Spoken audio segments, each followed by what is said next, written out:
एक महान सपूत, देश का एक महान सपूत हमारे बीच से चले गया।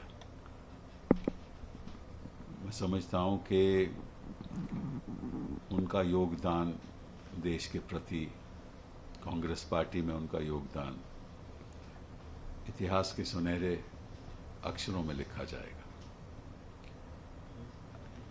वो मैं समझता हूँ कि जो राजनीति में उनका लगभग 60 साल वो राजनीति में रहे और कोई ऐसी घटना नहीं थी राजनीति में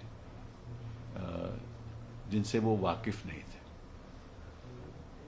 और मेरा उनके संबंध तो बहुत पुराना संबंध रहा, क्योंकि 1990 के बाद मैं पहली बार उनको मिला तो तब वो कांग्रेस पार्टी में नहीं थे।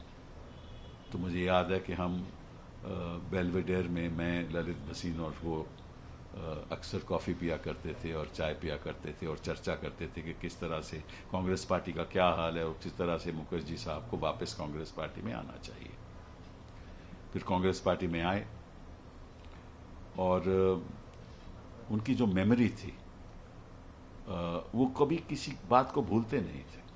अगर उनको आप 1950 की बात याद करवा दो कि भाई उसमें कांग्रेस पार्टी का क्या रेजोल्यूशन रहा तो उनको याद रहता था। किस इलेक्शन में किस पार्टी को कितने वोट मिले, कितनी सीटें मिली, वो उनको याद रहता था।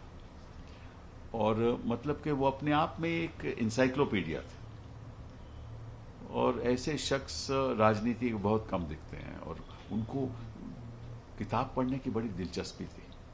नई नई किताबें पढ़ते थे, अपनी नॉलेज को, अपने ज्ञान को रोज़ के रोज़ बढ़ाते थे। और हमें कहते थे कि आप जो लोग कभी लोग वेल में जाते हैं पार्लियामेंट के द्वारा, संसद में जो वेल में जाता है वो सही नहीं है। और वो पार्टी की जब बैठक भी होती थी तो हमेशा यही कहते थे कि चर्चा करने से ज़्यादा फ़ायदा होता है, न कि वेल जाने में। और पार्लियामेंट की जो गरिमा है वो गिरती है अगर आप वेल में जाते हो। तो उनको पार्लियामेंट के प्रति बड़ा प्रेम था, प्रोसेसेस के प्रति बड़ा प्रेम था। और खैर कांग्रेस पार्टी के तो समझ लीजिए वो भीष्म पितामह थे एक किस्म के। और कोई ऐसा फैसला कांग्रेस पार्टी नहीं ले सकती थी जब तक उनकी सहमति ना हो।